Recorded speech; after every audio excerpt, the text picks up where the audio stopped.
ഡിഗ്രിയിൽ ടീച്ചർ ആവാൻ BEd അല്ലെങ്കിൽ TTC പോലെയുള്ള കോഴ്സുകൾ ചെയ്യണം. ഇത് മാത്രം മതിയോ? പോരാ. ടെറ്റ് പാസ്സാവണം.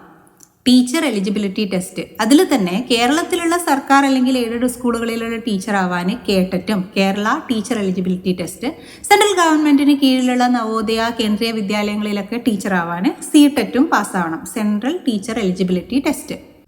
നമുക്കറിയാം, ഇന്ന് കേരളത്തിലുള്ള പല അധ്യാപകരും ആശങ്കയിലാണ്. എന്തിനാണെന്നോ? കേട്ടറ്റ് നിർബന്ധമാവുന്നതിന് മുമ്പേ ജോലിയിൽ കയറിയിട്ടുള്ള ടീച്ചേഴ്സിനൊക്കെ സുപ്രീം കോടതിയുടെ വിധി വന്നിട്ടുണ്ട്. ഓൾറെഡി കേട്ടറ്റ് ഇല്ലാതെ ജോലിയിൽ കയറിയവരൊക്കെ 2 വർഷത്തിനുള്ളിൽ യോഗ്യത നേടിയില്ലെങ്കിൽ ജോലി നഷ്ടമാവും എന്നുള്ളതാണ്. സോ ഈ കേട്ടറ്റും CTETും എത്രത്തോളം ഇമ്പോർട്ടൻ്റ് ആണെന്ന് മനസ്സിലായല്ലോ.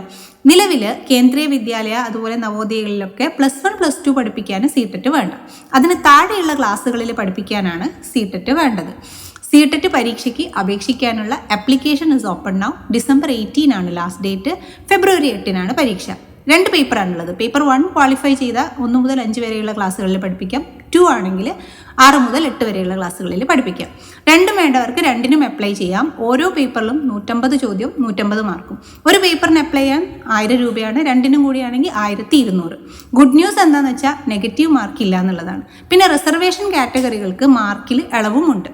സോ പെട്ടെന്ന് തന്നെ കൺസേൺഡ് ആയിട്ടുള്ള സർട്ടിഫിക്കറ്റ് ഒക്കെ റെഡിയാക്കിയിട്ട് അപ്ലൈ ചെയ്തോളൂ. അപ്ലൈ ചെയ്യാൻ ലാസ്റ്റ് ഡേറ്റ് വരെ കാത്തു നിൽക്കേണ്ടയില്ല.